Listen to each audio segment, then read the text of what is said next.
अस्सलाम वालेकुम। हम ए लेवल बिज़नेस स्टडीज़ की कंप्लीट वीडियो सीरीज़ के साथ आपके सामने हाजिर हैं और इसके फर्स्ट सेक्शन में हमने कुछ चैप्टर्स देखे थे। आज चैप्टर नंबर 8 और 9 देखेंगे जो बिज़नेस स्ट्रैटेजी के बारे में बात करेगा। तो लेट्स स्टार्ट। थोड़ी सी आज आवाज़ गूंज रही होगी क्योंकि हमारे पास आज माइक नहीं है। इंशाल्लाह अगली वीडियो में आवाज़ थोड़ी कम गूंजेगी। काम चला लीजिए। Business strategy.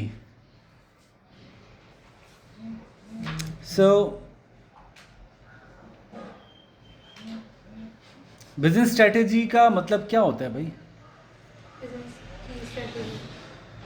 हमें ये सोचना होता है कि हम जो कारोबार करने का सोच रहे हैं, जो हमारा प्लान है वो किस तरह का प्लान होना चाहिए, हमें किस डायरेक्शन में जाना है, यानी हमारी विजन या हमारा ऑब्जेक्टिव क्या है। और अगर हमारा ये ऑब्जेक्टिव है तो फिर उसके लिए हमें क्या एक्शंस लेने पड़ेंगे, हमारे पास क्या रिसोर्सेज होने चाहिए, वो कौन से एरियाज़ हैं जो हमारी स्ट्रेंथ्स हैं, वो कौन से एरियाज़ हैं जो हमारी वीकनेसेस हैं, किन पे हम ज़्यादा फोकस करेंगे। तो इवेंचुअली सारी बातें मिलकर स्ट्रैटेजी कहलाएंगी। ठीक है। तो resource available, strengths of the business, competitive environment, objective of the business, ये सब कुछ मिला जुला के हम कहेंगे कि ये हमारी स्ट्रैटेजी है। अब स्ट्रैटेजिक मैनेजमेंट कहाँ हो रही होगी? ग्रास रूट लेवल पे हो रही होगी या टॉप लेवल पे हो रही होगी? स्ट्रैटेजिक मैनेजमेंट के ऊपर जनरली एक माइंडसेट ये है कि स्ट्रैटेजी तो टॉप बॉटम आएगी। ये अगर आपको याद हो, ये टेलर का ख्याल था कि टेलर ये कहता था the manager will tell everyone, all the workers under him, what to do and why to do it and how to do it.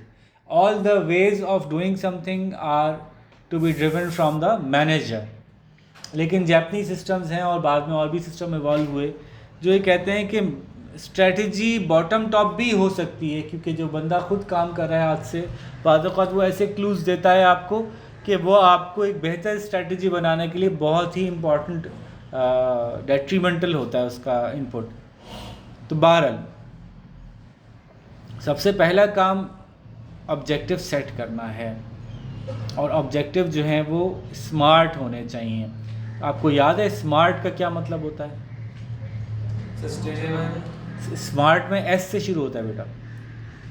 Sustainable नहीं, specific, measurable, achievable, realistic and time bound. Smart objectives क्या क्या हैं? ज़रा repeat कीजिएगा। Specific का मतलब क्या है? क्लियरली स्टेटेड हूँ, क्लियरली स्टेटेड हूँ, गोल मोल बात ना हो। फिर मेजरेबल हूँ, मुझे बहुत कमाना है। कितना बहुत? नंबर्स में बताओ। सबसे ज़्यादा लोग इससे फंसते हैं। जब हम एक्टिविटी या एक्सरसाइज करवाते हैं, ट्रेनिंग करवाते हैं कोई जिसमें कि स्मार्ट गोल्स बनवाते हैं लोगों से, उसमें सबसे ज़्यादा लोग फंसते हैं कि हर गोल मेजरेबल कैसे हो सकता है। मेरा गोल है कि लोग मोटिवेटेड हो जाएं, अब इसको मेजरेबल कैसे रखूं मैं? तो जी हर चीज़ के मेजर करने के तरीके होते हैं और इवन मोटिवेशन भी मेजर की जा सकती है। जस्ट फॉर एग्जांपल, अगर मैं अपने वर्कर्स की लीव्स पर ईयर देखूं तो ये भी एक तरीका हो सकता है देखने का कि वो मोटिवेट हो रहे हैं कि नहीं मोटिवेट हो रहे हैं। उनका टाइम पे आना देखूं तो ये भी तरीका हो सकता है उनकी मोटिवेशन देखने का। उनसे होने वाली गलतियां चेक करूं कि वो कितने एरर्स, अनफोर्स्ड एरर्स कर रहे हैं, तो वो भी एक तरीका हो सकता है चेक करने का वो कितने मोटिवेटेड हैं काम करने के लिए। बहरहाल तो स्मार्ट ऑब्जेक्टिव्स हमें चाहिए होते हैं और स्मार्ट ऑब्जेक्टिव के बाद स्ट्रैटेजिक मैनेजमेंट का इनके मुताबिक 3 की स्टेजेस होते हैं। पहला स्टेज है स्ट्रैटेजिक एनालिसिस, दूसरा स्टेज है स्ट्रैटेजिक चॉइस और तीसरा स्टेज है स्ट्रैटेजिक इम्प्लीमेंटेशन। बहुत लॉजिकल सी बात नहीं है, इसमें कोई रॉकेट साइंस तो नहीं लग रही। कि स्ट्रैटेजिक एनालिसिस का मतलब क्या होगा कि ये देखना कि अभी जो हालात हैं वो जहाँ मुझे जाना है, जो मेरे स्मार्ट ऑब्जेक्टिव्स हैं उनके मुताबिकत के साथ हम जा रहे हैं, उस डायरेक्शन में जा रहे हैं, वो अचीव होने जा रही है बात कि नहीं जा रही है। एनालिसिस करते हैं। उस एनालिसिस के बाद आपके पास बहुत सारे बिजनेस चॉइसेस आती हैं, ये कर लो या ये कर लो, ऐसे कर लो या ऐसे कर लो, वर्किंग आवर्स बढ़ा दो या नहीं बढ़ाओ, शिफ्ट्स इंक्रीज़ कर दो, ये वाले प्रोडक्ट के ऊपर ज़्यादा टाइम दे दो, यहाँ इन्वेस्टमेंट कर लो। बहुत सारे ऑप्शंस होते हैं जिनमें से कि आपको चूज़ करना होता है। एनालिसिस कर लिया, अच्छा और बुरा सामने आ गया, हर ऑप्शन के गुड्स एंड बैड्स निकल के आ गए, आपकी स्ट्रेंथ्स एंड वीकनेसेस सामने आ गई, फिर आपको चूज़ करना होता है क्योंकि this is what our pathway will be. लेकिन सिर्फ चूज़ कर लेने से आप उस पाथवे पे चल नहीं जाते, चलना खुद एक काम है। तो स्ट्रैटेजिकली आपको इम्प्लीमेंटेशन करानी है। इम्प्लीमेंटेशन का मतलब ये होगा कि आपने कह दिया कि हम ये करेंगे, वो हो रहा है, तो उसके लिए इनफ रिसोर्सेज प्रोवाइड करना और चेक इन बैलेंस रखना कि वो हो रहा हो, और ये भी चेक करते रहना कि हमें लग रहा था कि इस रास्ते पे चलने से हमारे वो ऑब्जेक्टिव्स अचीव हो जाएंगे, तो वो हो भी रहे कि नहीं हो रहे। मॉनिटरिंग एंड एवेल्यूएशन, ठीक है। तो 3 स्टेजेस हैं भाई। अब्दुल्ला भाई, ये प्लीज़ आप क्लास का लिंक इनको भेज के क्लास से ज्वाइन करा देंगे अपने मोबाइल से। जब्बार भाई, ठीक है जी, ये बात समझ आ रही है? स्ट्रैटेजी जो है वो 3 स्टेजेस में इम्प्लीमेंट होगी। पहले हम क्या करेंगे उरूज बाजी?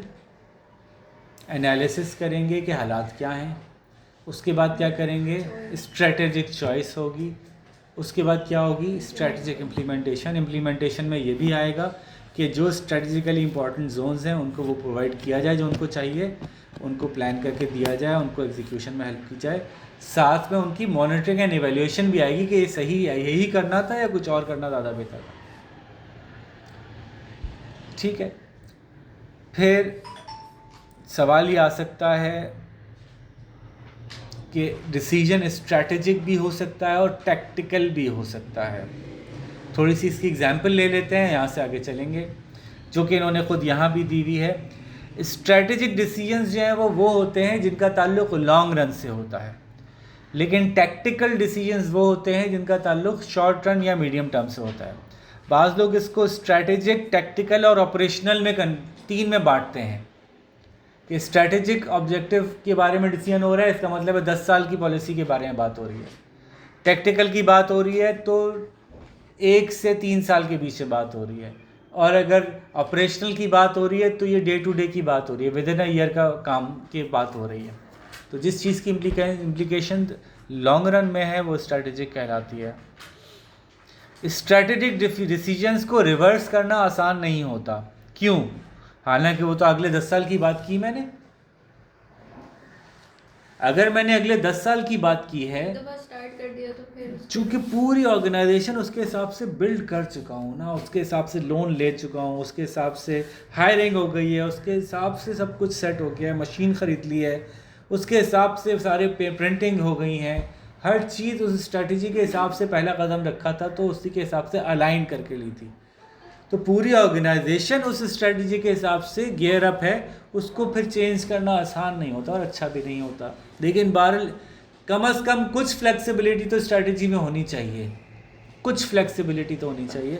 ऐसा ना हो कि आपने कुछ अरसे बाद ही सोचा कि स्ट्रैटेजी ठीक नहीं थी तो आप उसको रिवर्स, कम से कम डाइवर्ट तो कर सकते हो। खैर बहरहाल, लेकिन स्ट्रैटेजिक डिसीजंस को रिवर्स करना आसान नहीं होता। टैक्टिकल डिसीजंस को भी रिवर्स नहीं कर सकते, क्योंकि आपने कहा सप्लायर नंबर ए से लेना है, सप्लायर नंबर बी से लेना है, ए से लेना है, बात कर ली, ऑर्डर पास हो गए। अभी आसान नहीं है इसको रिवर्स करना, लेकिन कुछ कॉन्सिक्वेंसेस के साथ आप इसको मूव ऑन कर सकते हैं। इसमें से ऑपरेशनल डिसीजन आप डे टू डे ले रहे होते हैं, उनको आप रिवर्स कर सकते हैं।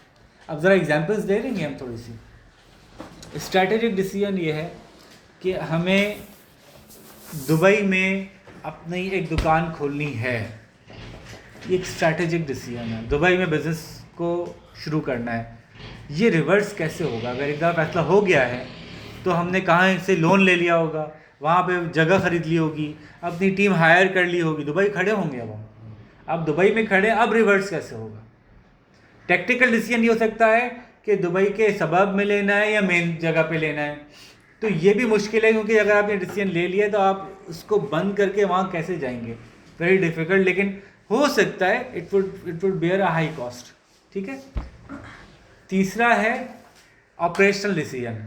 ओके मैं रोज़ाना ऐसा करता हूँ कि यहाँ से ऑफिस बाइक पे जाऊँगा, चलो गाड़ी पे चला जाता हूँ, ये ऑपरेशनल डिसीजन है, ये चेंज किया जा सकता है। ठीक है जी। तो स्ट्रैटेजिक डिसीजन के अंदर कौन इन्वॉल्व होता है? ये डायरेक्टर्स लेते हैं, सीनियर मैनेजमेंट लेती है।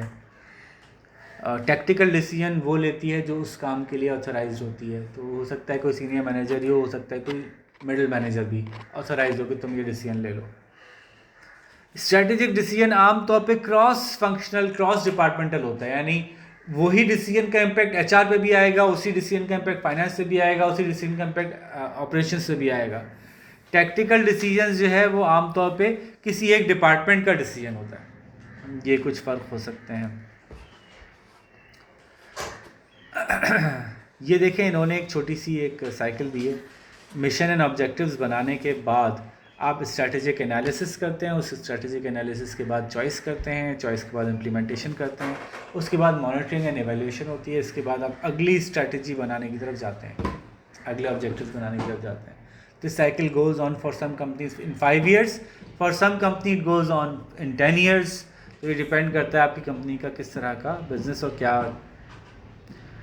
अब स्ट्रैटेजी के अंदर कुछ नाम दिए इन्होंने आपको, आपने सुने भी होंगे। फर्स्ट नाम है जी the blue ocean strategy. Blue ocean strategy क्या है, याद है किसी को? कुछ याद है? Always remain in a blue ocean, never remain in the red ocean.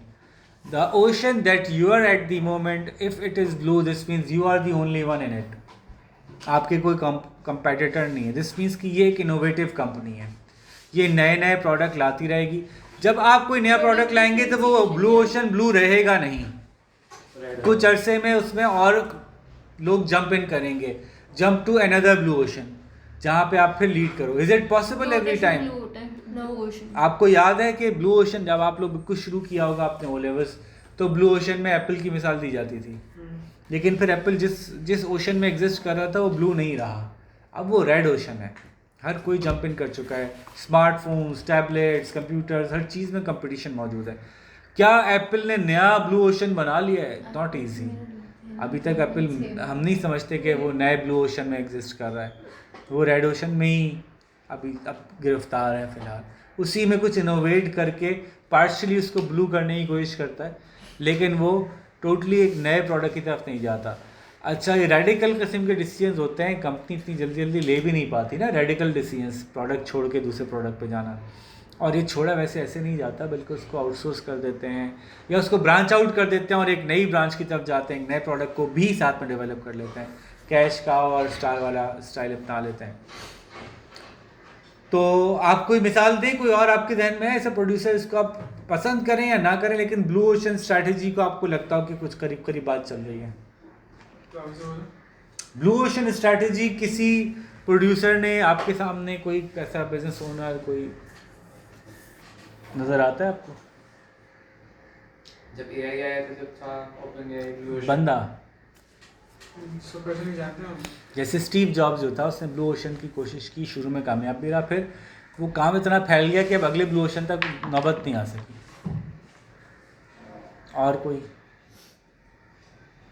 Elon Musk या इलॉन मस्क? तेरे मुंह से निकल रहा है। इलॉन मस्क भाई जो है, आप उनसे एग्री करें या एग्री नहीं करें, लेकिन उसकी स्ट्रेटजी ब्लू ओशन रहती है। वो जंप करता है, इधर से जंप करता है, उधर जंप करता है, उधर से जंप करता है, उधर से जंप करता है। जैक मा था, तो वो जो है वो एक Jack Ma blue ocean strategist है। कब तक रहेगा, कब तक करता रहेगा, अमेज़न, वी डोंट नो। लेकिन ये कि अभी तक जो है वो एक नए प्रोडक्ट को नए तरीके से वो रिलीज़ करता है और फिर अगले पे जंप इन करता है। अभी उसने अपनी एक सैलरी का वो किया है, कितने 10 साल 12 साल 20 साल ऐसे कुछ तय किया है ना अपनी कंपनी के साथ, कि मुझे 1 ट्रिलियन की सैलरी चाहिए। सैलरी मतलब रिटर्न चाहिए, 1 ट्रिलियन। एलन मस्क ने कहा है टेस्ला से कि मुझे जो है वो 1 ट्रिलियन की का कमीशन चाहिए, पर इनाम नहीं चाहिए। टोटल रेवेन्यू 1 ट्रिलियन चाहिए आपसे। तो उन्होंने कहा हम कहाँ से देंगे, हम कंपनी 1 ट्रिलियन की नहीं है, तो हम कहाँ से देंगे तुम्हें 1 ट्रिलियन, पूरी कंपनी तुम्हें देते हैं, क्या करें। उसने कहा देखिए मैं बेवकूफ़ी की बात नहीं कर रहा, मैं ये कह रहा हूँ कि आप मुझे 1 ट्रिलियन का वादा करें तो मैं आपको 20 ट्रिलियन पे खड़ा कर दूंगा।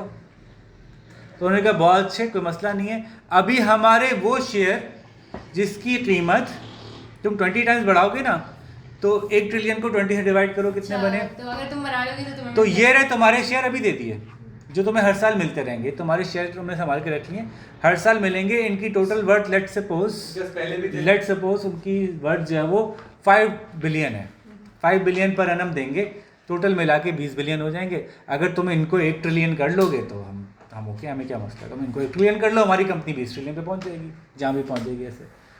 तो ये स्ट्रैटेजी उसकी अपने बोर्ड ऑफ गवर्नर्स ने काफ़ी एतराज़ किया था, खासतौर पर जो सेन लोग थे उन्होंने तो बड़े एतराज़ किया था कि ये सही बात नहीं है। तो इनसे लेकिन उसने क्या किया, उसने जनरल बॉडी की मीटिंग बुला ली, उसमें हर तरह के लोग होते हैं, आवाम हर तरह की पहुंच गई, वोटिंग करा ली गई, वोटिंग करे, उन्होंने कहा नहीं हमें यही चाहिए, 1 ट्रिलियन देंगे हम इसको, ये हमें 20 ट्रिलियन में पहुँचा देगा।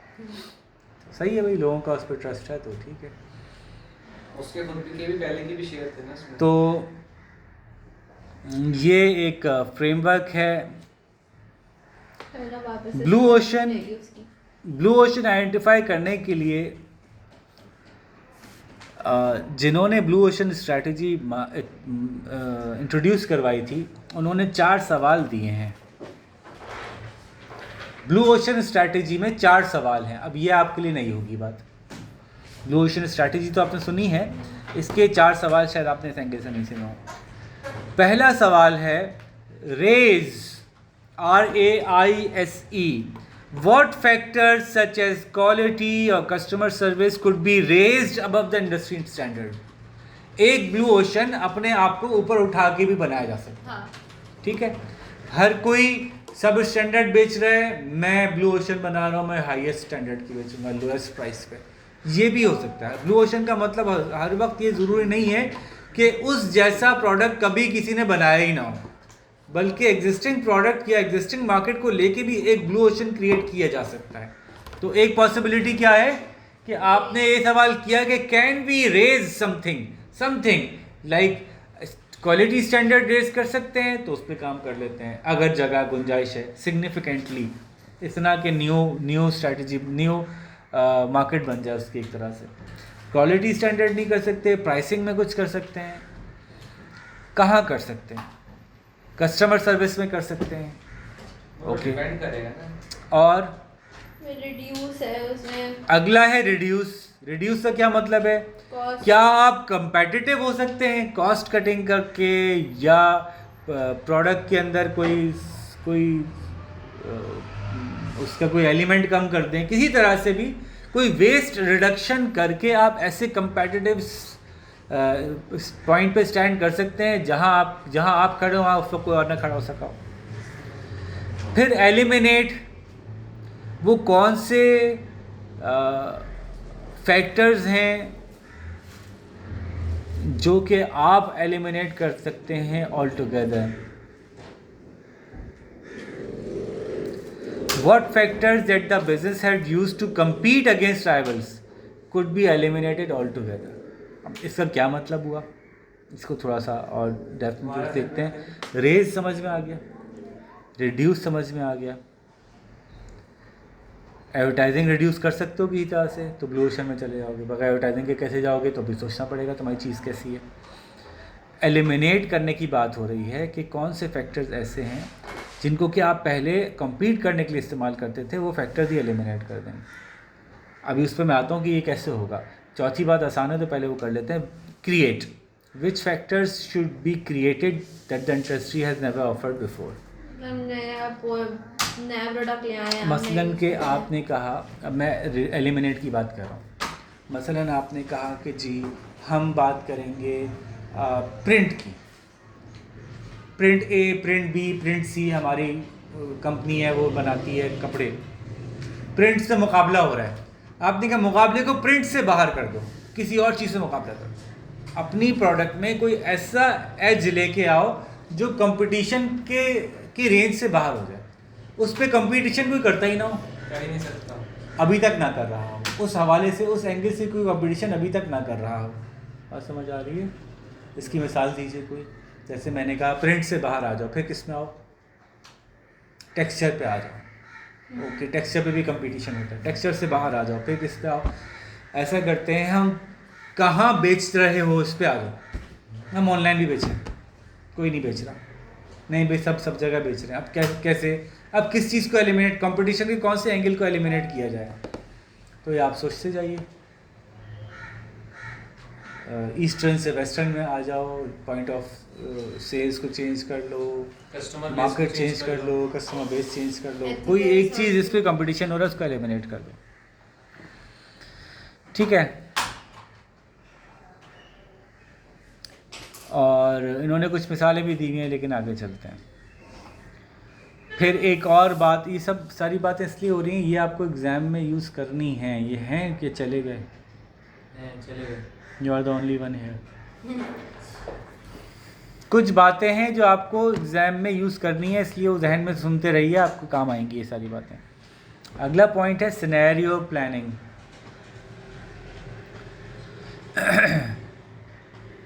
सिनेरियो प्लानिंग बड़ा इंपॉर्टेंट पूरा गेम होता है, बिजनेस गेम होता है, जिसमें कि हम सीनियर मैनेजमेंट को बिठाते हैं।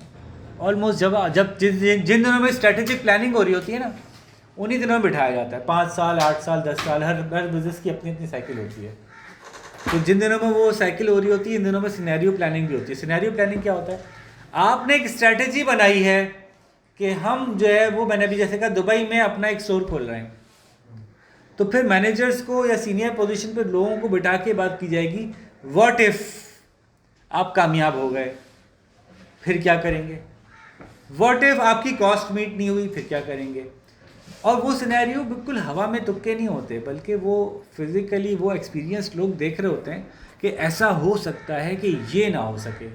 जो हमने स्ट्रैटेजिकली इम्पॉर्टेंट आपने कॉर्नर स्टोन सेट किए थे, उसमें से कोई चीज़ हासिल ना कर पाए हम, तो क्या होगा और हमारा फिर क्या प्लान होगा, फिर क्या एक्शन होगा। मेरी बात समझ आ रही है अरहम भाई?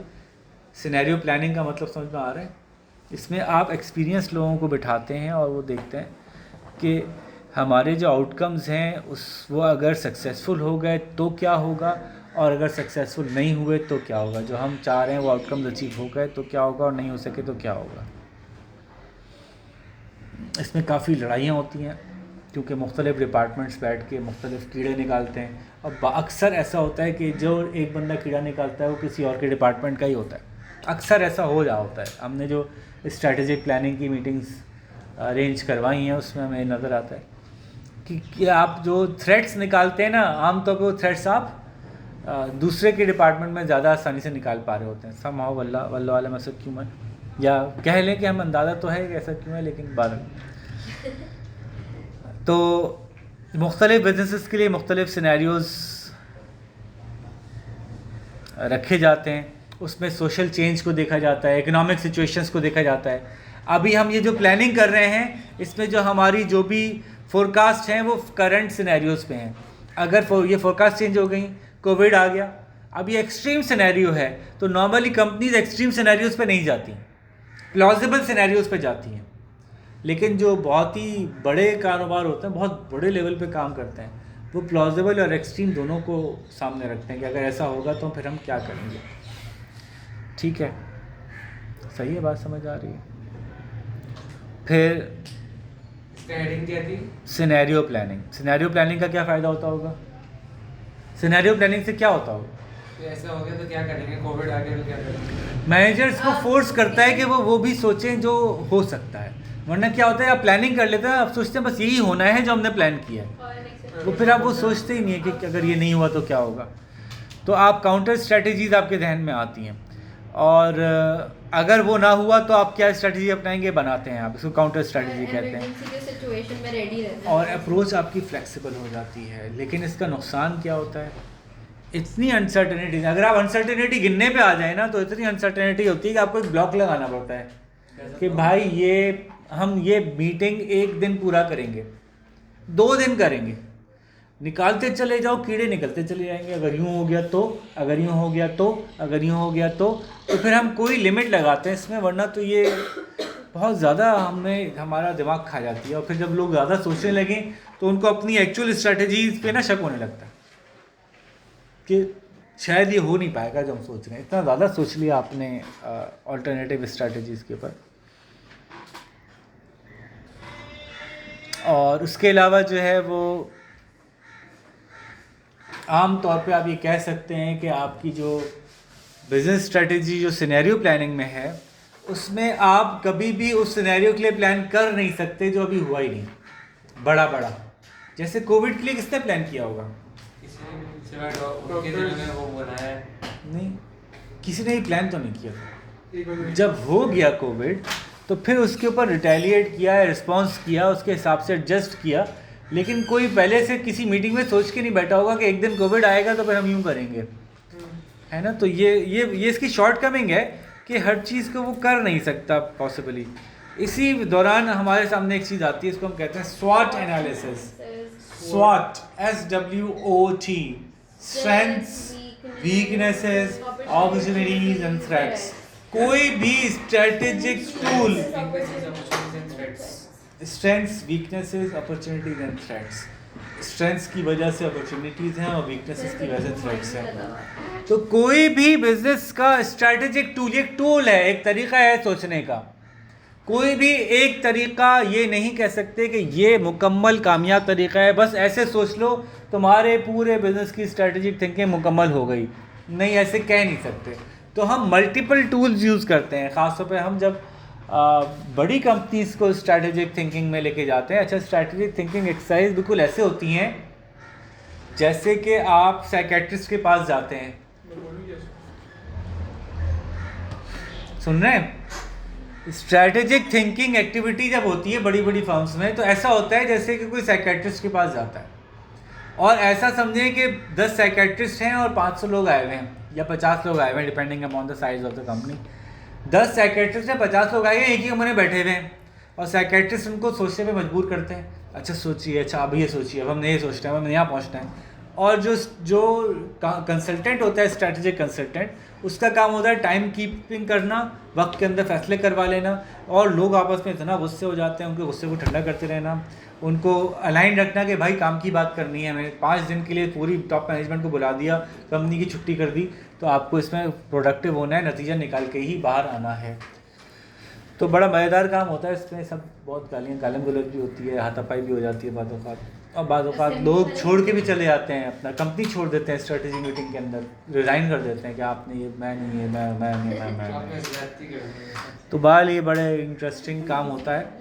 इसमें बड़ा ज़रूरी होता है कि जो कंसल्टेंट है ना, उसके ऊपर लोगों को इत्मीनान हो, ताकि वो अगर कहे स्टॉप तो लोग स्टॉप हो जाए।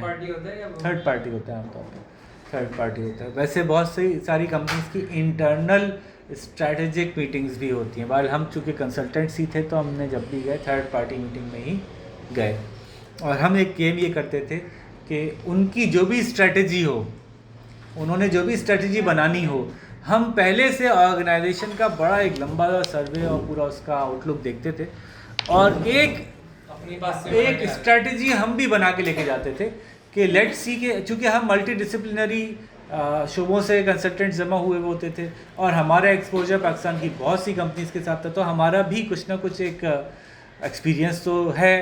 तो उसको भी हम इन लोगों को मोटिवेट या ड्राइव करने के लिए यूज़ करते थे कि इस बारे में ऐसा क्यों नहीं सोच रहे आप लोग, और उसका इनपुट हम लेते थे लोगों के, उनके कंपनीज़ के एम्प्लॉइज़ से, और उनसे जा के पूछते थे। तो बड़ा मुश्किल सर्वे होता था। मैनेजर पूछते थे क्या पूछ रहे आए थे तुमसे, क्या पूछ रहे थे? अच्छा, वो रोक नहीं सकता क्योंकि CEO ने आपको ऑथराइज़ किया है, लेकिन ये कि वो बड़ा मुश्किल एनवायरनमेंट होता था। तो स्वॉट एक ऐसा एनालिसिस है जिसकी मदद से आप अपनी कंपनी की स्ट्रेंथ्स एंड वीकनेसेस, अपॉर्चुनिटीज़ और थ्रेट्स मालूम कर सकते हैं। लेकिन again I am telling you, no single tool is enough for a complete strategic planning. ये सब टूल्स हैं जो काम आएंगे, लेकिन आपको अपनी साइकिल अपने हिसाब से पूरी करनी है। आपको जो भी टूल यूज़ कर स्वॉट हो अच्छा लगता है वो यूज़ कर लें। खैर, स्वॉट पे आते हैं। स्वॉट में आपको क्या पता चलता है? आप काउंट इन करते हैं कि आपके बिज़नेस में ऐसी क्या ख़ास बात है, क्या चीज़ आपका बिज़नेस दूसरों से बेहतर कर सकता है। These are your strengths. Strengths में हर एरिया में स्ट्रेंथ देखी जाएगी। आपका प्रोडक्ट क्वालिटी ज़्यादा अच्छी है, आपकी लेबर फोर्स ज़्यादा ट्रेंड है, आपको ज़्यादा सस्ती चीज़ें मिल जाती हैं, आपका सप्लायर ज़्यादा बेहतर है, आपकी कोई स्ट्रैटेजिक लोकेशन ऐसी अच्छी जगह पे बन गई है जहाँ पे लोग आके लेते हैं, आपको लकी वन में दुकान मिल गई है, आपको कोई ऐसी चीज़ें, वो तमाम चीज़ें जो आपके बिजनेस की स्ट्रेंथ हैं, आप उनको एक तरफ लिस्ट करते हैं। उन स्ट्रेंथ्स की मदद से आप निकालते हैं कि आपकी अपॉर्चुनिटीज़ क्या हैं। अगर मेरी ये स्ट्रेंथ्स हैं तो आगे आने वाले वक्तों में मैं क्या क्या कर सकता हूँ, क्या मज़ीद ऑप्शंस मेरे लिए खुल सकते हैं, आइंदा आने वाले दिनों में इन बुनियादों पे मेरे लिए क्या नए जोन्स ओपन हो जाएंगे, चाहे वो प्रोडक्ट की शक्ल में हो, प्राइसिंग की शक्ल में हो, लोकेशन की शक्ल में हो, क्या किस तरह से हो जाएगा शबाबाजी, उरूजबाजी। तो अगर आप चाहें तो हम वीडियो को यहाँ पॉज कर सकते हैं। अपॉर्चुनिटीज़ का मतलब वो क्या फ्यूचर पॉसिबिलिटीज़ हैं जो हमें मिल रही हैं। आम तौर पे स्ट्रेंथ्स और वीकनेसेस को इंटरनल देखा जाता है। स्ट्रेंथ्स और वीकनेसेस को इंटरनल, स्ट्रेंथ्स और वीकनेसेस इंटरनल होती हैं, अपॉर्चुनिटीज़ और थ्रेट्स एक्सटर्नल होती हैं आमतौर पे, ठीक है। So let me name a few ताकि आप उससे रिलेट कर लें। Internal strengths, specialist marketing expertise है मेरे पास बहुत ज़्यादा, मेरे पास कोई इनोवेटिव प्रोडक्ट है, मेरी लोकेशन ज़बरदस्त है। इंटरनल वीकनेसेस, मेरी वर्कफोर्स कम ट्रेंड है, मेरे पास मार्केटिंग एक्सपोजर नहीं है, मेरे गुड की क्वालिटी कंप्रोमाइज है, व्हाटएवर, मेरी गुड की क्वालिटी कंप्रोमाइज है दूसरों के मुकाबले में, ये वीकनेस हो जाएगी। अपॉर्चुनिटीज़ कि मुझे लग रहा है कि इस प्रोडक्ट की इंटरनेट मार्केट बहुत डेवलप हो रही है, डिजिटल मार्केट डेवलप हो रही है, मैं वहाँ पे अपना कारोबार एक्सपेंड कर सकता हूँ, इंटरनेशनल मार्केट में एक्सपोजर हो सकता है, मार्केट में नए तरह के ब्रांड्स आ रहे हैं, वो मुझे वो दे सकते हैं, सपोर्ट कर सकते हैं, मेरे प्रोडक्ट बाय कर सकते हैं, एज अ रॉ मटीरियल मैं उनको बेच सकता हूँ। थ्रेट, प्राइस वॉर स्टार्ट हो सकती है, हो रही है, हो गई है, नया कंपेटिटर मुझसे सेल्स में मुकाबला करने आ गया है, टैक्सेशन का मसला नया आ सकता है, ये थ्रेट है। तो मुख्तलिफ आप चारों चीज़ें सामने रखते हैं, पॉलिसी भी आ सकती है। पॉलिसी भी, तो ये चारों चीज़ें आ सकती हैं और इन चारों चीज़ों की मदद में सॉर्ट को इस्तेमाल करते हैं। It's a side line in the course 15 course meal of strategic decision making. It's one of the dish that we choose, ठीक है। जब हम डिसीजन मेकिंग करते हैं, सॉर्ट भी करते हैं, और भी बहुत सारे हाँ काम साथ में कर रहे होते हैं, तो वो बहुत सारे टूल्स इंटरनेशनल मार्केट्स में अवेलेबल हैं, और आप कौन कौन से टूल सेलेक्ट करेंगे, मिक्स ऑफ टूल सेलेक्ट करते हैं, उन टूल्स से गुजरने के बाद आपका दिमाग क्लियर हो जाता है कि हम ये करने जा रहे हैं। तो MBO करेंगे और क्या करेंगे, ठीक है। एक और एनालिसिस है, उसको कहते हैं पेस्ट एनालिसिस, कौन सा है? Best PEST, paste. टेस्ट है आपके organization? Paste stands for political factors, economic factors, social factors and technological factors, PEST। ये environmental analysis है, ठीक है। Macro environment in which the business operates, उसको ये जो है वो एनालाइज करता है। मैक्रो environment में यानी पूरे ऑर्गेनाइजेशन यानी पूरे मुल्क की environment पे जो फैक्टर्स ज़्यादा इंपॉर्टेंट हैं बिजनेस के लिए, पॉलिटिकल, इकोनॉमिक, सोशल और टेक्नोलॉजिकल, ठीक है। तो पेस्ट एनालिसिस पे ज़्यादा डेप्थ में जाने की ज़रूरत है, समझ में आ रही है बस। दोबारा से एक दफा बताएं। पेस्ट एनालिसिस हमारे मैक्रो इकोनॉमिक या मैक्रो लेवल के, इकोनॉमिक नहीं सॉरी, मैक्रो एनवायरनमेंट को स्टडी करता है कि स्ट्रेटेजिकली हालात क्या रहने वाले हैं, हम कहाँ जाना चाहते हैं वो तो एक अलग बात है, लेकिन हालात किधर को जा रहे हैं बिजनेस के ना, बिजनेस के। तो उसमें पॉलिटिकल एनवायरनमेंट किस तरफ जा रहा है, गवर्नमेंट स्टेबल रहेगी नहीं रहेगी, खान साहब की गवर्नमेंट आएगी कि शरीफ साहब की गवर्नमेंट आएगी, क्या पड़ेगा इधर बताएंगे? देखते हैं कि हमारे बिजनेस पे क्या फ़र्क पड़ेगा, की फर्क पड़ रहा है? ये देखते हैं कि हमारे बिजनेस पे क्या फ़र्क पड़ेगा। जैसे हर कोई ये इमरान देखेगा खान कि साहब- फॉर एग्जांपल इमरान खान साहब आके उन्होंने एसएनसी कर दिया, उन्होंने जो है वो कैम्ब्रिज वालों को बाहर निकाल दिया, तो भाई फिर हम क्या करेंगे, तो ये हमारे लिए एक थ्रेट हो सकती है। तो हो सकता है कि अपॉर्चुनिटी निकल के आ जाए किसी के लिए। तो पॉलिटिकल इन्वायरमेंट स्टेबल है, रहेगा कि नहीं रहेगा, इकोनॉमिक इन्वायरमेंट किधर को जा रहा है, ग्रोथ हो रही है नहीं हो रही, कल हमने पढ़ा भी था, है ना, एक्सटर्नल इन्फ्लुएंसेस में, हाथ तो हिला दें। और इसी तरह से सोशल फैक्टर्स, डेमोग्राफिक हमने देखे थे कल, डेमोग्राफिक हैं, साइकोग्राफिक हैं, एजुकेशनल हैं, और कल्चरल हैं, चीज़ें कैसे तब्दील हो रही हैं टेक्नोलॉजिकली, बहुत इंटरनल एंड एक्सटर्नल दोनों तरह से इम्पैक्ट करती है टेक्नोलॉजी। बिज़नेस के इंटरनली पे मैकेनिज्म पे भी फ़र्क पड़ना है और एक्सटर्नली भी फ़र्क पड़ना है चीज़ों पे। उस पर तो बहुत सारी बातें लिख सकते हैं। अच्छा, एक और मॉडल है जो बहुत सी कंपनी इस्तेमाल करती हैं, ये आपके सामने आ रहे होंगे, तो इसमें से कौन सा यूज़ करें। मैं आपको बता रहा हूँ कि हम बैक वक्त 8-8, 10-10 मॉडल्स को इम्प्लीमेंट करते थे। इन सारे मॉडल्स का मकसद एक्चुअली ये, इनसे कोई प्रिसीजन नहीं होना, इनसे गुजर के हमारी विजडम क्लियर हो जाती है, फिर हम डिसीजन मेकिंग आसानी से कर लेते हैं।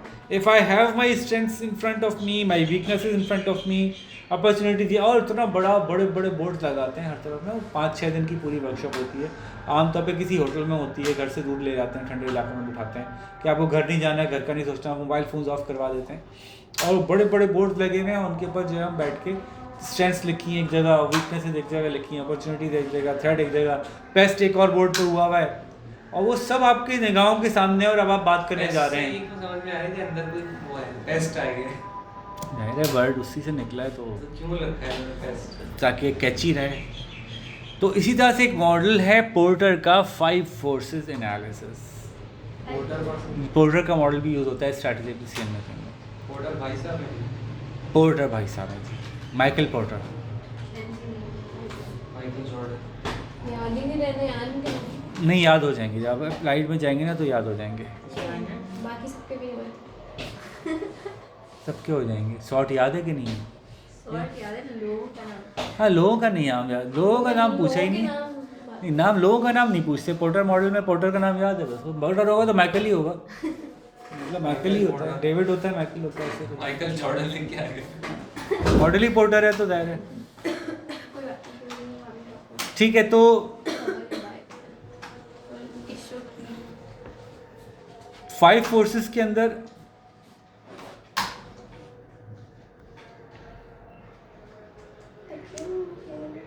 जो की हैं वो मैं आपको बताता जाता हूँ। Number 1 is barriers to entry, number 2 is power of buyers, number 3 is power of suppliers, number 4 है थ्रेट ऑफ सब्स्टिट्यूट्स, नंबर 5 है कंपेटिटिव राइवलरी। ये ज़ाहिर है बड़े पैमाने पे बड़ी कंपनी ज़्यादा यूज़ करती हैं, इसको थोड़ा सा समझ लें तो ये अच्छा आपको समझ में आएगा। इसके बाद हम कोर कॉम्पिटेंसीज पे जाएंगे, एंसॉफ मैट्रिक्स पे जाएंगे और आपका फोर्स फील्ड एनालिसिस पे जाएंगे। इसलिए मैंने कहा था कि इस चैप्टर को हम अलग से करेंगे। डिसीजन ट्रीज़ होते हैं, डिसीजन ट्री को ले लेंगे। डिसीजन ट्री को आखिर में इस्तेमाल किया जाता है। इन सब इन्फॉर्मेशन को देखने के बाद डिसीजन ट्री को यूज़ करते हुए हम नतीजे पहुँच जाते हैं, फिर हमारा चैप्टर ख़त्म हो जाएगा। तो हम पहले बात करते हैं पोर्टर की। पोर्टर की 5 बातें मैंने आपको बताई। नंबर 1 बैरियर्स टू एंट्री समझते हैं हम कि आप ये देखते हैं कि आप अगर ऑलरेडी एंटर हो चुके हैं तो दूसरे के लिए एंट्री के लिए क्या करेंगे आप? थोड़ा प्लीज़ रेस्टोरेंट साथ चाहिए। एक स्कूल खड़ा हो गया, ये बैरियर्स टू एंट्री आप बनाएंगे, और कोई स्कूल नहीं खड़ा। बात समझ रहे हैं? ये उल्टी बात हो रही है, इकोनॉमिक्स वाली बात नहीं हो रही। आप ये देख रहे हैं कि क्या मैं किसी के लिए एंट्री का बैरियर बना सकता हूँ? कैसे कैसे बना सकते हैं आप बताएं। सर जैसे कि आप इस रोड पे स्कूल नहीं बनाएगा, मैं प्लॉट खरीद लूँ होने वाला। चलें, ये एक हो सकता है कि मैं सप्लाई कंट्रोल कर लूँ, कंट्रोल ऑफ सप्लाई। डोमेन खरीद लो, लोग ऐसे अपनी डोमेन मार्केट जैसे सर जैसे सबसे पहले जो एक सबसे बहुत अच्छा आसान है idea वो है इकोनॉमी ऑफ स्केल। एक परप्लेक्सिटी का या किसी का एआई का एक डोमेन है, उसका मेन डोमेन कुछ और है, लेकिन एक अच्छा डोमेन जो है वो जेमिनाई, जो गूगल ने खरीद लिया, उस पर जब सर्च करते हैं ना तो जेमिनाई खुल जाता है। मतलब उस एआई का नाम है, बस वो .ai या कुछ ऐसी एक्सटेंशन है, पता नहीं कौन सी, वो डालेंगे तो जेमिनाई खुलता है, हालांकि उस नाम का ब्रांड मौजूद है। ठीक है, गूगल ने जो लोगों को मार्केट में एंटर होने से रोकने के लिए जो काम मैं करता हूँ, मैं एक ऐसी प्राइस से बेचूँ कि कोई और ना बेच सके। मैं सारे सप्लायर्स को कंट्रोल कर लूँ, मैं सारे कस्टमर पकड़ लूँ, मैं गवर्नमेंट से कोई ऐसी रेगुलेशन पास करवा लूँ कि नया एंट्री ना आ सके, मेरा बिज़नेस सिक्योर रहे। क्या ये मेरे लिए करना पॉसिबल है? ये रास्ता देखना बैरियर्स टू एंट्री को देखने के लिए आता है। इसके अंदर टेक्नोलॉजिकली आप कितना स्ट्रॉन्ग हो सकते हैं, सप्लायर को किस तरह से पकड़ सकते हैं, बायर को कैसे पकड़ सकते हैं, सब्स्टिट्यूट्स की आपको जो थ्रेट है उसको कैसे एलिमिनेट कर सकते हैं। खैर, अगर एंट्री की थ्रेट है तो सबसे ज़्यादा एंट्री की थ्रेट तब होती है जब इकोनॉमी ऑफ स्केल कम होती हैं ब्लू ओशन में जब होता है, जब नहीं और टेक्नोलॉजी चीप होती है। ब्लू ओशन में भी तो जब होती है। एंट्री की थ्रेट सबसे ज़्यादा तब होती है कि जिस टेक्नोलॉजी पे आप काम कर रहे हैं वो चीप है। जो मैं बना रहा हूँ कोई भी बना सकता है। नंबर 2, बड़ा होने की वजह से कोई ख़ास इकोनॉमी ऑफ स्केल नहीं मिल रही, तो मैं बहुत बड़ी इन्वेस्टमेंट कर दूँ दूसरा ना कर सके, उसकी वजह से मुझे इतना सस्ता पड़ रहा हो कि दूसरों पे ना पड़ रहा हो, तो फिर ऐसी सूरत में लोग आए ही आए। डिस्ट्रीब्यूशन चैनल बहुत आसान है, कोई लीगल रास्ता रोकने वाला नहीं है, तो ये बैरियर्स ऑफ एंट्री की बात हो गई। पावर ऑफ बायर में क्या देखते हैं? मेरे इस प्रोडक्ट में बायर ज़्यादा इंपॉर्टेंट है कि सेलर ज़्यादा इंपॉर्टेंट? आप बताइए किसी प्रोडक्ट में जहाँ बायर ज़्यादा इंपॉर्टेंट है, जहाँ बायर के पास ज़्यादा पावर है। तो सेलर नहीं होगा तो बाय क्या करेगा? इसका मतलब है कि बहुत सारे सेलर हैं, तब बायर ज़्यादा पावरफुल है अब जब बहुत ज़्यादा सेलर हो तो बाय पावरफुल है। ऑटोमेटिकली। टेक्सटाइल बायर कहाँ ज़्यादा पावरफुल दिखता है आपको?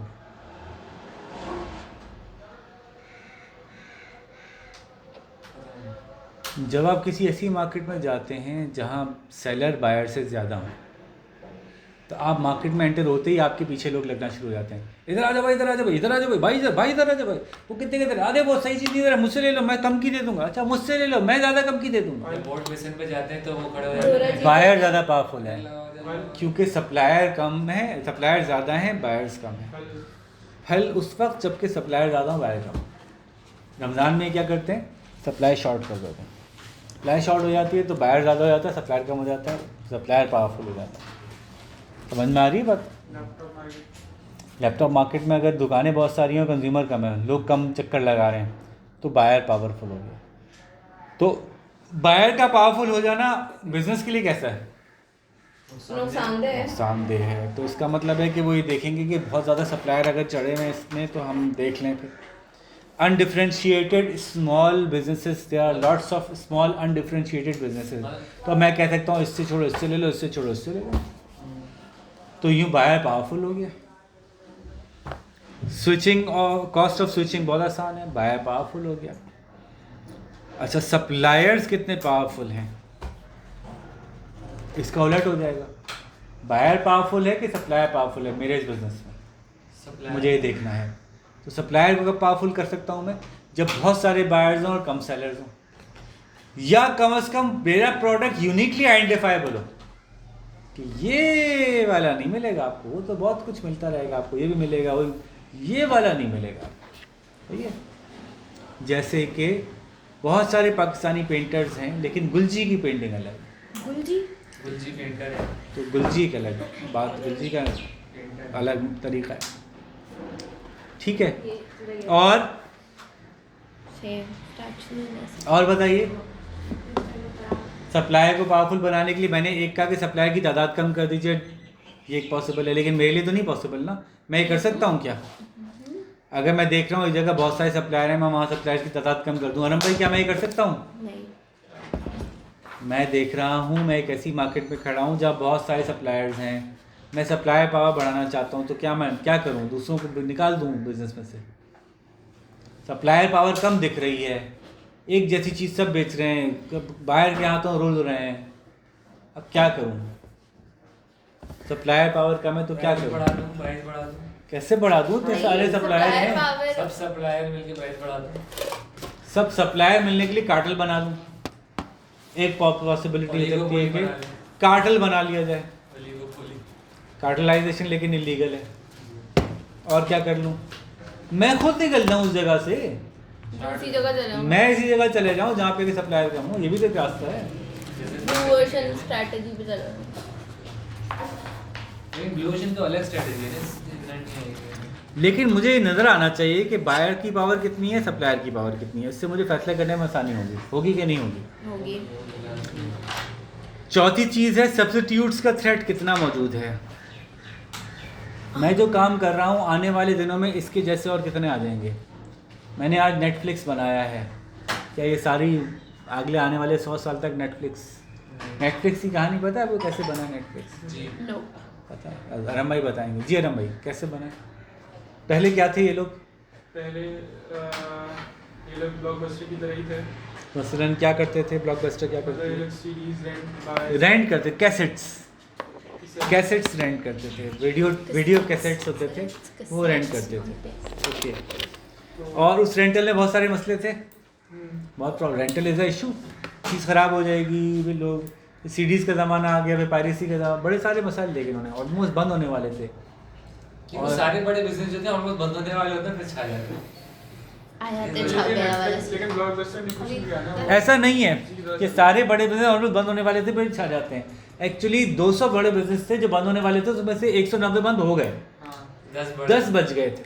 तो वो आपको जैसा लगता है कि सारे ऐसे ही होते कि हालत ख़राब होती है, फिर जैक अच्छा मा होता की है। स्टोरी बहुत से ऐसे हैं जो ख़राब हालत से ख़राब से ख़राब तरह बंद भी हो जाते हैं। व्हाट्सएप था और खतरनाक, उसमें चले गए। ठीक है, तो सब्स्टिट्यूशन का थ्रेट सबसे पहले होगा जब आपकी चीज़ में यूनिकनेस नहीं होगी, टेक्नोलॉजी उसको बनाने की बहुत आसान होगी।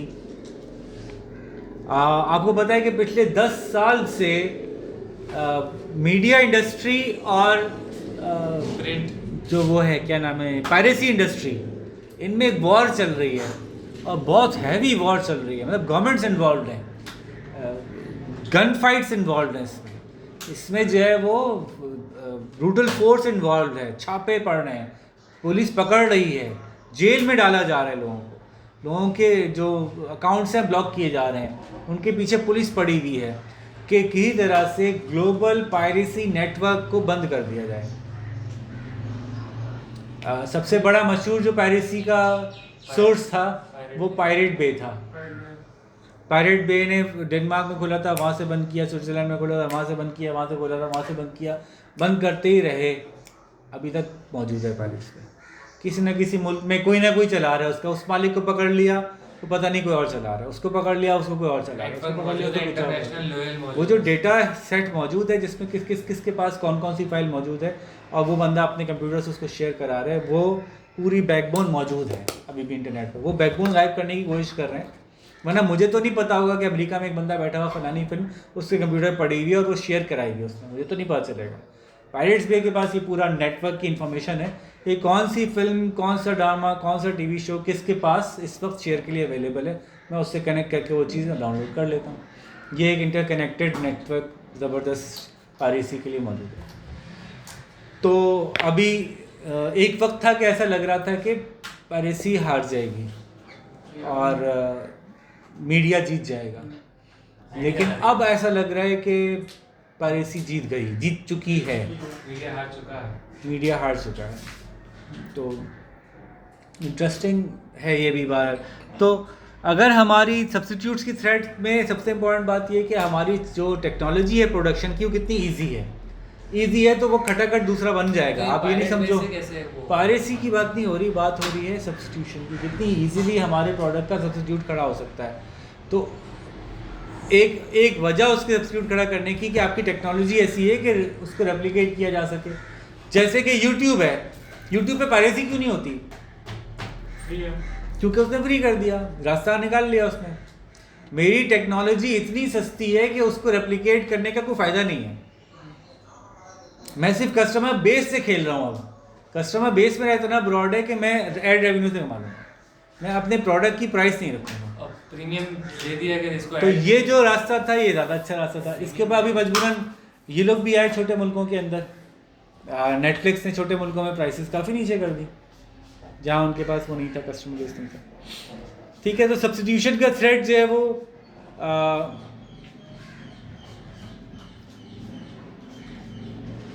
फिर ये कि आप ये देखते हैं कि कहीं कोई ऐसी प्राइस डिक्लाइन तो कोई नहीं करने वाला कि अभी तो मेरा सब्स्टिट्यूट नहीं है लेकिन फ्यूचर में मेरा सब्स्टिट्यूट बन जाए। समझ रही है भाई बात? बड़ी इंपॉर्टेंट बात है। रेल ट्रैवल को कंपटीशन फेस करना पड़ जाए एयर ट्रैवल से, ऐसा हो सकता है? रेल ट्रैवल को एयर ट्रैवल से कंपटीशन फेस करना पड़ जाए।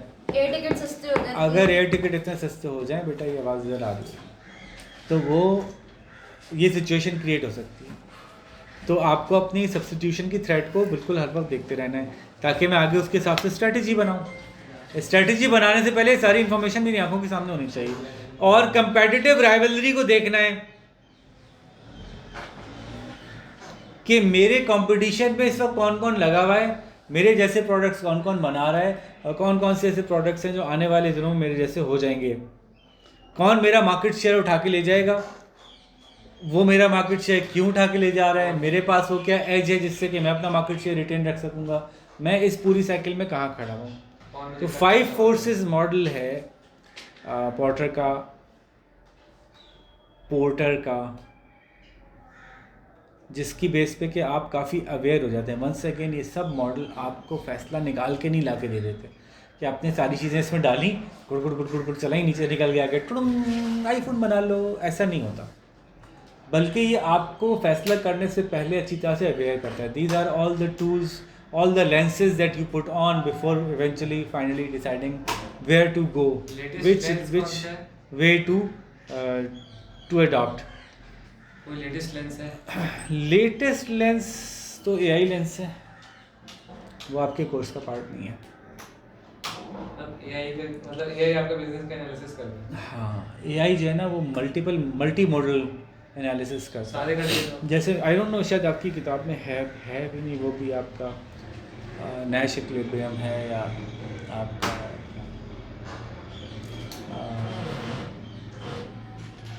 वो है ना इकोनॉमिक्स में जो हम करते हैं।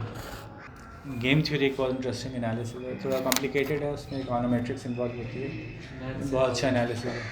ख़ास तौर पे नंबर ऑफ़ फर्म्स अगर कम है तो बहुत ही अच्छा रहता है गेम थ्योरी का एनालिसिस कि आप ये बता सकते हैं कि सामने वाले की स्ट्रेटजी क्या होगी, ये आप बता सकते हैं कि उसकी स्ट्रेटजी यही होगी, या आप ऐसे सिनेरियो क्रिएट कर देते हैं कि वो इसके अलावा कोई और स्ट्रेटजी ले ना सके। सोचे कैसे शतरंज है बिल्कुल कि इसके साथ सब जगह से चेक हो रही है। तो अच्छा, एक और मॉडल है, ये गैरी हैमिल और CK पैराहेलाड ने प्रेजेंट किया था। मॉडल का नाम है core competencies model. Ruzbeh ji, we have a few more minutes to go, would need your undiverted attention. Core competencies model क्या है, आप इसका नाम से ही बता सकते हैं क्या है। पोर्टर के 5 मॉडल में ठीक है नाम से नहीं बता सकते थे, इसको तो नाम से ही बता सकते हैं। कोर कॉम्पिटेंसीज क्या होती हैं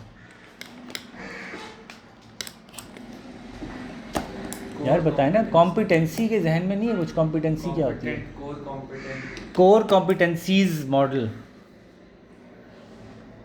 आपका प्रोडक्ट कितना कॉम्पिटेंट है? आपके प्रोडक्ट में ऐसी क्या ख़ास बात है जिसमें आप दूसरों के मुकाबले में ज़्यादा कंपेटिटिव हैं? कोई भी नहीं है तो फिर आप क्यों है मार्केट में? तो नहीं है तो डेवलप करो, हैं तो शार्पन करो, ठीक है। तो your core competencies should provide clear benefits to the customer, should be difficult for other customers to copy, and be applicable to a range of different products and markets. Customer या producers? Provide clear benefits to customers. Difficult for other businesses to copy. Customer बोल रहे हैं। And be applicable to a range of different products and markets. Core competencies को पे बहुत से लोग काम करते हैं। फॉर एग्ज़ाम्पल मैं मिसाल देता हूँ आपको, किसकी मिसाल में, आपको ऐसी कंपनी बताएं जो किसी ख़ास चीज़ में मशहूर हो। कैलकुलेटर, नाम बताएं। मैं प्रोडक्ट बताता हूँ, आप कंपनी बताएं। कैलकुलेटर। कैसी? आप सिटीजन का यूज़ करते हैं पेपर में? पेपर में सिटीजन का यूज़ करते हैं? आपका सवाल नहीं था ना। मैंने कहा कि आपके जहन में जो पहला नाम आता है वो बताइए। सिटीजन आगे में गलत आया ना, आप वो यूज़ करते नहीं है, वो भी आया तो आपका दिमाग जो है वो सब सोच रहे हैं, शैतानी दिमाग है आपका, ठीक है। अच्छा, और बताएं। मैं नाम बोलता हूँ, आप उसका बताइएगा, कंपनी बताइएगा, ठीक है। टीवी, हालांकि कितने आ गए लेकिन सैमसंग निकला मुँह से, क्योंकि दुनिया में ज़्यादातर टीवीज़ जो हैं वो सैमसंग बना रहे हैं, अभी भी बना रहे हैं। आईफोन का पैनल भी सैमसंग बना रहा है, सोचिए। तो सैमसंग कितना प्रोड्यूस करे, तो ऑटोमेटिकली आपके जहन में आ रहा है। ठीक है, और पूछूं और बताऊं? डीप फ्रीज़र रिलायबल है, टॉलरेंस रिलायबल। क्यों? क्योंकि वेव्स आउट हो गया कब मार्केट से। अगर वेव्स मार्केट से आउट नहीं हुआ होता तो अभी सबके मुंह पे एक ही नाम होता। हम आज से 10 साल पहले deep freezer, waves, no two things, सिर्फ वेव्स। अच्छा, और पूछें, और बताओ। सिगरेट, कैप्स्टन, गोल्ड लीफ, हाँ गोल्डी। सिगरेट। अभी कुछ अर्से से गोल्ड लीफ बहुत महंगी हो गई, वरना अगर आज से 2-3 साल पहले हम कहते हो सिगरेट के बाद गोल्ड लीफ के अलावा कुछ नहीं गोल्ड बोलते। लीफ पीते। सिगरेट, गोल्ड लीफ, 5 रुपए की सिगरेट ले आओ मतलब गोल्ड लीफ ले आओ। 5 रुपए की कैप्सूल होती है। ठीक है, कोर कॉम्पिटेंसीज और बताओ, और बताएं। पानी, बॉटल वाटर, नेस्ले एक कॉफी, ठीक है, नेस्ले एक कॉफी। दसानी, ये भी दसानी नहीं है मार्केट, वो बात नहीं रही ना, वो कोर कॉम्पिटेंसी। नहीं, वो ठीक है, मार्केटिंग। और जेनेरिक आइसक्रीम जो मार्केट में मिलती है Walls. दुकान वालों Walls, को, वॉल्स, नो मोर वॉल्स। वो यूनिलीवर की है। डायपर्स,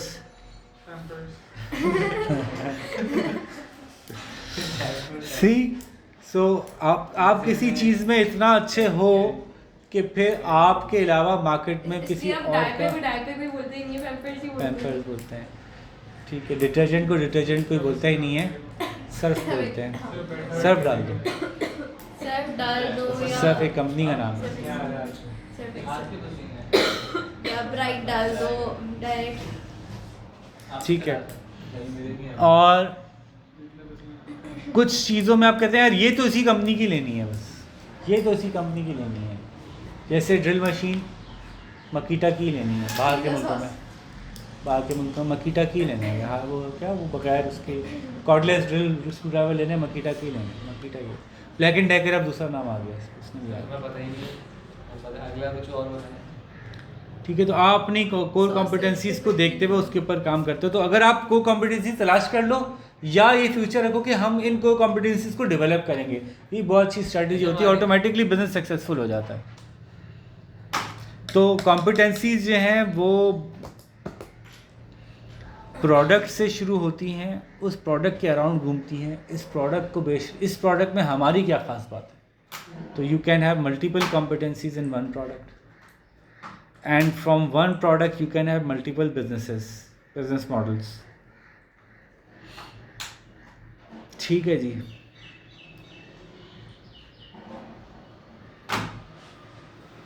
कोर कॉम्पिटेंसीज निकाली आपने कहा मेरी कोर कॉम्पिटेंसी है, मैं टेक्नोलॉजी में बहुत अच्छे हैं, हमारी फर्म से अच्छी टेक्नोलॉजी किसी के पास नहीं है, हमारी फर्म से अच्छी सोर्सिंग किसी के पास नहीं, हमारी फर्म से अच्छी मार्केट रीच, कुछ चार पांच बातें निकाली।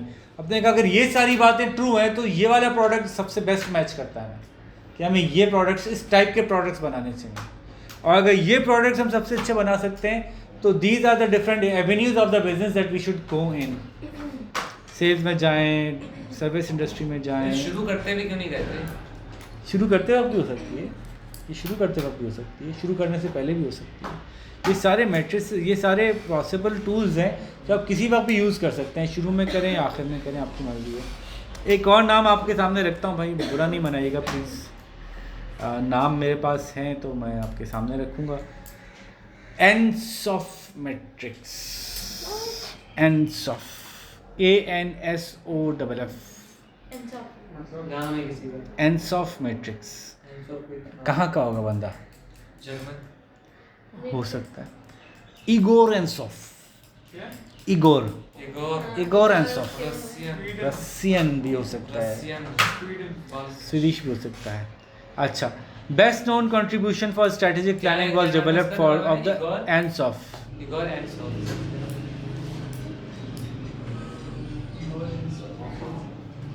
अच्छा जी, the Ansoff matrix show two main variables in a strategic marketing decision. Number 1, वो कौन सी मार्केट है जिसमें आपको ऑपरेट करना है, और वो कौन सा प्रोडक्ट है जो आपको सेल करना है। तो मैट्रिक्स है ना, मैट्रिक्स है, तो मैट्रिक्स में ऐसे चार आ जाएंगे। मैट्रिक्स में 4, ये देखें 4 आ गए। बोस्टन मैट्रिक्स में जैसे बोस्टन मैट्रिक्स था, तो ऐसे 4 डायमेंशंस आ जाएंगे। रशियन अमेरिकन मैथमेटिशियन, आहा, और रशियन है। और ये जहाँ पैदा हुए थे वो थी व्लादिवोस्तोक। अच्छा जी, तो मार्केट की सेंस में मैनेजर्स के पास 2 ऑप्शंस हैं। क्या ये मार्केट नई है या ये मार्केट पुरानी है? प्रोडक्ट के सेंस में लोगों के पास 2 तरह के प्रोडक्ट हैं। क्या ये प्रोडक्ट नया है या प्रोडक्ट पुराना है? एग्जिस्टिंग और न्यू, एग्जिस्टिंग और न्यू। तो देखें, ये काम करने के सामने आते हैं। प्लीज़ ज़रा अगर आप लोग यहाँ एक नज़र खड़े होकर देख लीजिए या अपनी किताब में देख लीजिए, जैसे भी आपको अच्छा लगे। If the product is existing here, if the product is already existing and market is already existing, then what you do? If the product is new but market is existing, then what you do? And while you are going down and right, your risk is increasing. Product is new and market is new. What are you doing? तो अब मैं इसको एक एक करके बताता हूँ। सबसे पहले हम देते हैं, if the product is new here on the right and the market is new on the downside, we are actually going to do diversification. New products in the new market. This is the most risky strategy. ठीक है? If the product is new but the market is already there, I am developing my product in the existing market. This is called product development. If the market is new already, my product is already existing, but this is a new market that I am going. I am developing market development. Product मेरा पहले से मौजूद था, इस market में पहली दफ़ा enter हो रहा हूँ, मैं पहली दफ़ा इसको दुबई लेके जा रहा हूँ, तो दिस इज़ मार्केट डेवलपमेंट। और लास्टली, प्रोडक्ट भी पहले से मेरे पास मौजूद है, इस मार्केट में ऐसे और प्रोडक्ट भी मौजूद हैं, तो मैं इस मार्केट में क्या करूँगा? पेनिट्रेट करूँगा। ठीक है, 4 तरह की स्ट्रेटजीज हैं। पहले आप तलाश सबसे कम होगा रिस्क और लेस रिस्क इसलिए है कि प्रोडक्ट मेरा बना हुआ है, मार्केट भी इस प्रोडक्ट को खरीदती रहती है, market already knows what soft drink is, they are already purchasing. I only have to penetrate in the market. I'll see if I am capable enough or not. मेरी जो competencies हैं वो उससे मैच कर रही हैं, नहीं कर रही हैं, मेरा प्रोडक्ट मैच कर रहा है, मैं पेनिट्रेट कर पाऊँगा तो मैं ले आऊँगा product. So if I am I need to see if I need to be doing market penetration or product development or market development or diversification. तो ये भी एक टूल हो सकता है, इसको साथ में इस्तेमाल करते हैं। शॉर्ट को भी देखते हैं, पेस्ट को भी देखते हैं, साथ में हैंड्स ऑफ भी रखते हैं। तो ये आपका अपने प्रोडक्ट की, अपनी मार्केट की अच्छी तरह से एक पूरी नज़र आ जाता है, एक व्यू। ठीक है जी, बात समझ आ रही है? अब बात करते हैं फोर्स फील्ड एनालिसिस की। बेटा इसमें आवाज़ ज़्यादा आ रही होगी। फोर्स फील्ड एनालिसिस जो है वो कर्ट ल्यूइन ने डेवलप किया था। It involves looking at all the forces for and against a decision. अब ये एक डिसीजन के ऊपर बात कर रहा है, उसके एडवांटेजेस, उसके डिसएडवांटेजेस को देख रहा है। तो इसमें एक फोर्स फील्ड डायग्राम यूज़ होती है, इसमें तमाम फोर्सेस जो मेरे इस डिसीजन के ऊपर अमल दरामद करने वाली हैं वो उसको देखती हैं, और फिर मैं देखता हूँ फिर मैं कि मेरे लिए क्या, कौन सा डिसीजन कैसे फ़ायदेमंद रहेगा नहीं रहेगा। ये देखिए, ये मेरा एनालिसिस है, ज़रा देखिए एक नज़र। फोर्सेस टू चेंज यानी ड्राइविंग फोर्सेस क्या हैं इस डिसीजन के लिए, और रिस्ट्रेनिंग फोर्सेस क्या हैं। क्यों मुझे ये फ़ैसला करना चाहिए, क्यों मुझे ये फ़ैसला नहीं करना चाहिए। दोनों को अपोजिट खड़ा करके आमने सामने लिस्ट डाउन कर दो और देखो किस में कितना दम है। तो करंट सिचुएशन, डिज़ायर्ड सिचुएशन का एनालिसिस करते हैं, तमाम ड्राइविंग चेंजिंग फोर्सेस लिखते हैं जो डिज़ायर्ड सिचुएशन की तरफ लेके जा रही होती हैं, तमाम कंस्ट्रेनिंग फोर्सेस के फैक्टर्स के नाम लिखते हैं। लेकिन इससे मज़ेदार बात ये होती है, खाली नाम लिखने से काम नहीं चलता, बल्कि आप इसमें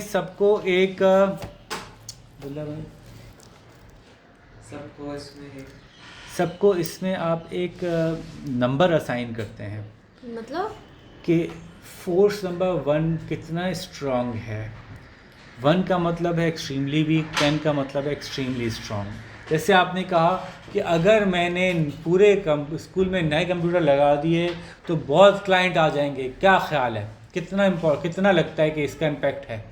डिसीजन ये है we need to bring in new computers, new workstations at all levels, in all classes. ठीक है, ये डिसीजन मुझसे आईटी वाले लेना चाहते हैं. मैंने कहा ओके कर लेते हैं, इसकी फोर्स फील्ड एनालिसिस कर लेते हैं.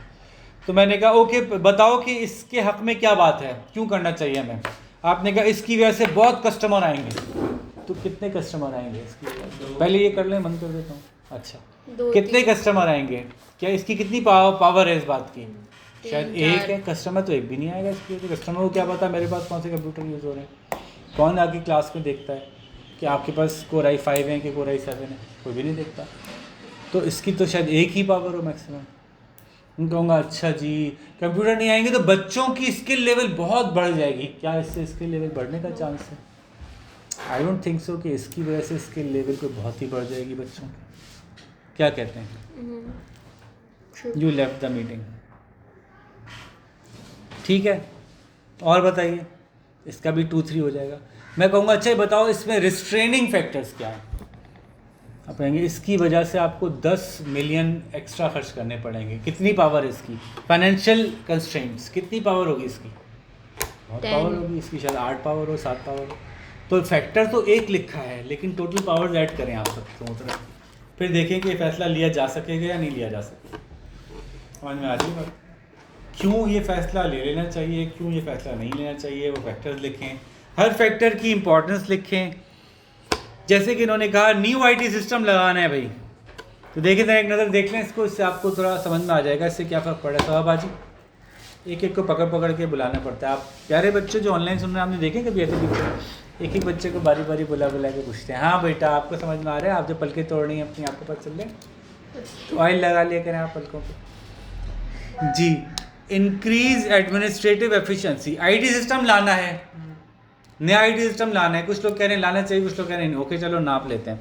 इंक्रीज एडमिनिस्ट्रेटिव एफिशिएंसी आएगी कि नहीं आएगी? सबसे आपने राउंड अप कराया, सबसे का आपकी खासी से कितनी आएगी? जब आप ऑन एन एवरेज सब लोगों से पूछ लेते हैं ना तो आपको सही ट्रू पिक्चर मिल ही जाती है, मीडियन मिल जाता है आपको. तो 3 इसका इम्पैक्ट है. कस्टमर सर्विस इंप्रूव होगी, हाँ 3 इम्पैक्ट है. इंटरनल कम्युनिकेशन इंप्रूव होगी, हाँ 2 इम्पैक्ट है. सप्लायर कम्युनिकेशन इंप्रूव होगी, हाँ 2 इम्पैक्ट है. इसमें मसाइल क्या है, रिस्ट्रेनिंग क्या है? हमेशा आईटी की चेंज के साथ पहला रिस्ट्रेनिंग फैक्टर क्या होता है? Cost of IT system and training 4 बड़ा -4 है. स्टाफ लॉसेस होगा, लोग छोड़ के चले जाएंगे, बहुत सारे लोगों को करना नहीं आता है वाला काम. 3 इम्पैक्ट है. Staff concerns about new technology, हमेशा नई टेक्नोलॉजी के साथ लोग डरते हैं. 2 इम्पैक्ट है. Environment impact of the new technology, server room नया लगाना पड़ेगा, गर्मी पैदा होगी. सबको टोटल करो आप. ये 11 हैं वो 10 हैं तो फोर्स फील्ड में 11:10 का गेम है.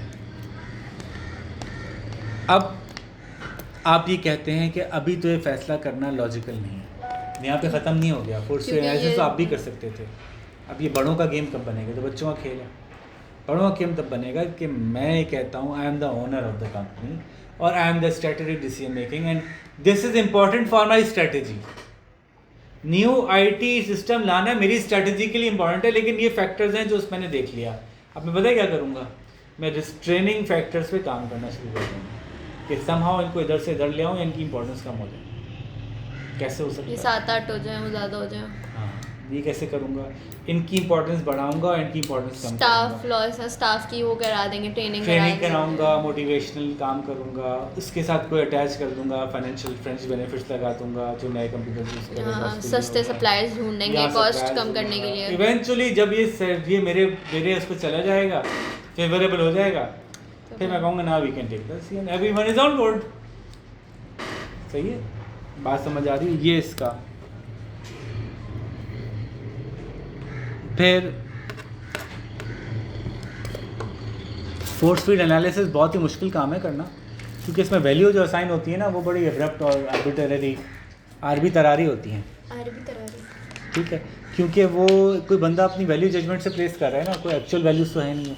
तो इसमें नुकसान होता है कि आर्बिट्रेरी वैल्यूज़ बाद वक्त प्लेस होती हैं. It needs efficient consultants like us who would go and conduct this. आखिरी बात इस पूरे चैप्टर में डिसीजन ट्री. डिसीजन ट्री क्या होता है भाई? ये सबसे आसान बातों में से एक बात है. आगे मैं ये करूँगा तो उसका ये फ़ायदा होगा, ये नुकसान होगा, और ये करूँगा तो उसका ये फ़ायदा होगा, ये नुकसान होगा. देख लें आपके सामने डिसीजन ट्री बना हुआ है. डिसीजन ट्री हम आखिर में यूज़ करते हैं जब हम कहते हैं कि आपने सब कुछ देख लिया, सारी चीज़ें ऑप्शन देख लिए, सॉर्ट कर लिया, सब कर लिया, now let's come to a decision. Now let's find what are our options and which ones are we going to take and why. Why are we going to take this decision? Why are we going to follow this strategy? For example, इन्होंने यहाँ पे एक छोटी सी example दी है, इसको लेके चलते हैं. और डायग्रामेटिकली होता है तो ग्राफिकली लोगों को फैसला करने में आसानी होती है, बड़ा अच्छा लगता है. जब 5 दिन लग के ना लड़ाई झगड़ा किया उसके बाद आप डिसीजन ट्री बनाना शुरू करते हैं तो लोग बड़ा अच्छा फील होता है, एज इफ कि चलो भाई बहुत पेट भर के खाना भी खा लिया था, बिल्कुल अच्छी सी नींद सो जाते हैं, बस रिलीफ हो गया, सुकून मिल गया. तो ये देखिए इन्होंने एक ऑप्शन दिया है. सबसे पहले आप कहते हैं एक डिसीजन है कि हम बिजनेस जो है वो किस तरह का करें, इंडोर करें या आउटडोर करें, इंडोर की कॉस्ट कितनी है, आउटडोर की कॉस्ट कितनी है, फंक्शन कह लें चलें, फाइन रहेगा कि पुअर रहेगा, कितने लोग का क्या ख्याल है कि फ़ाइन करेंगे तो क्या रेवेन्यू या कितने प्रॉफिट जनरेट होगा, पुअर करेंगे तो क्या प्रॉफिट जनरेट होगा. इस तरह से हम उसको वैल्यू भी असाइन करते जाते हैं अपने हर डिसीजन को, और उसको लॉजिकली डिसाइड करते हैं in terms of financial means decide करते हैं कि फिर आपको क्या लगता है कि कौन सा डिसीजन आखिरकार हमें लेना है. लेफ़्ट टू राइट कंस्ट्रक्ट होता है, डिसीजन पॉइंट जो है वो स्क्वायर होते हैं, चांस जो होते हैं वो नोड्स होती हैं, वो सर्किल होते हैं जहाँ से एक से ज़्यादा ऑप्शंस निकल रहे होते हैं. तो if I take this decision I have 2 chances, either good or bad, and if it happened as good then this would result in this. आप लोगों ने probability का ट्री बनाया है ना, probability ट्री ही है एक्चुअली डिसीजन ट्री, जो values को मल्टीप्लाई करता है, पीछे वाली वैल्यू को आगे वैल्यू से मल्टीप्लाई करके निकालता है कि इवेंचुअली. एंड दिस 0.6 एंड 0.4 जो रिप्रेजेंट कर रहा है प्रोबेबिलिटी ही रिप्रेजेंट कर रहा है. How probable is it that कि ये नतीजा निकलेगा. ठीक है जी, तो इंटरेस्टिंग है जैसे इन्होंने यहाँ एग्जांपल को एक्सप्लेन किया है. नीचे दिया हुआ expected value of tossing a coin and winning $5. Manager of business that organizes events had to decide between holding a fundraising auction indoor or outdoor, and financial success of the event depends upon whether and also on the decision whether to hold it indoor or outdoor. Weather अच्छा होगा या नहीं होगा ये chance है, मैं indoor रखूँगा या आउटडोर रखूँगा देखते हैं. तो अगर मैंने इंडोर रखा तो 5,000 और आउटडोर रखा तो 10,000, जबकि वेदर इंडोर हुआ तो वेदर अगर पुअर होता 7,000 और फाइन हुआ तो 10,000 आउटडोर. ये पूरा एक मैट्रिक्स बन गया. ये यहाँ से बड़े आराम से निकल सकता है कि what should I do, which decision should I be taking eventually. तो इसको रखते हुए ये बड़ी कैलकुलेटिवली हम इसको कर सकते हैं. अच्छा, इन्होंने बहुत सारी एग्जांपल्स दी हैं, कॉम्प्लेक्स डिसीजन ट्रीज बनाए हैं, इसको थोड़ा प्रैक्टिस भी करना चाहिए आपको. इसकी लिमिटेशन यही बनाना पड़ेगा, इसको कैलकुलेट करना पड़ सकता है. इसकी लिमिटेशन यही है कि आपके पास हर वक्त हर डिसीजन की इतनी एग्जैक्ट फाइनेंशियल वैल्यूज़ होती नहीं हैं और ना इतनी कंफर्म प्रोबेबिलिटीज़ होती हैं. हम जिस डिसीजन ट्री को बनाते हैं ना, वो प्रोबेबिलिस्टिक डिसीजन ट्री के बजाय स्ट्रैटेजिक डिसीजन ट्री बनाते हैं कि देखो ये अगर किया तो उससे ये रास्ते निकलेंगे, और इन रास्तों पे गए तो उसके ये नतीजे निकलेंगे, गुड और बैड, और इधर जाते हैं तो इधर ये फ़ायदा होगा और ये फ़ायदा नुकसान होंगे. तो उनको हम ऑब्जेक्टिवली देख लेते हैं रादर देन फाइनेंशियली देखने के, तो भी डिसीजन मेकिंग पॉसिबल है इस डिसीजन ट्री मॉडल को लेते हुए. मेरी बात समझ आ रही है कि डिसीजन ट्री की आपको एक प्रैक्टिस करनी पड़ेगी पास्ट पेपर्स में से, ताकि आपका थोड़ा हाथ साफ हो कि डिसीजन ट्री को कैसे कंस्ट्रक्ट किया जाता है. ख़ासतौर पे अगर आपने मैथ्स में प्रोबेबिलिटी ट्रीज बनाए हुए हैं तो फिर तो आपको बहुत आसान रहेगा, क्योंकि ये वैल्यूज़ आप खुद नहीं असाइन करते, ये असाइन हुई भी मिलती हैं आपको. आप सिर्फ इसमें से डिसीजन लेते हैं, इसको इससे मल्टीप्लाई करते हैं और इससे मल्टीप्लाई करते हैं और इससे मल्टीप्लाई करते हैं, और हर आउटकम की एक फाइनेंशियल वैल्यू निकालते हैं. तो फाइनली आपको पता चल जाता है कौन सा डिसीजन लेना आपके लिए बेहतर था. तो आई थिंक कि यहाँ पे आज क्लोज करते हैं. ऑल्दो हम सोच तो रहे थे कि 2 चैप्टर कर लेंगे, लेकिन ये काफ़ी, मैंने जैसे कल कहा था कि रिक्वायर करता है काफ़ी इन डेप्थ डिस्कशन, तो वो हमने आज कर ली. होपफुली कल हम 1 से ज़्यादा यूनिट कर सकेंगे. Let's see. कल आपसे मुलाकात करते हैं. अपना ख्याल रखिएगा. अल्लाह हाफ़िज़.